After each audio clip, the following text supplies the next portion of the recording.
Dito po sa relo ni Honorable Senator Chis Escudero, ang kailangan lang po nating tingnan the rubber strap and the pattern, pati yung kulay which is black.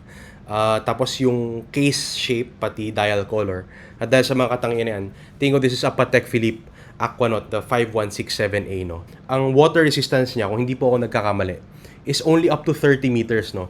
Typically po, pag sports watch like this, mga minimum 100 meters, no? Kaya kung ipang lulusong po sa baha ni Senator Chis Escudero, baka po hindi dapat ito ang relo na isuot niya. On the secondary market, ang relo po na ito is selling for up to 3.8 million pesos at malayo po yan sa retail niya, which is naglalaro lang ng 1.5 million pesos, no. In terms of the alternative, the Mido Multi-Fort TV Big Date. So kaya ako po napili ito is the K-shape, the dark color on the dial, and the strap. Retail wise, ang retail po nito is 1,070 Swiss francs. Pag kinonvert niyo po sa pesos, yun ay nasa 77,000 plus taxes, duties, and shipping pa. Pero ang layo niya din naman dun sa 3.8.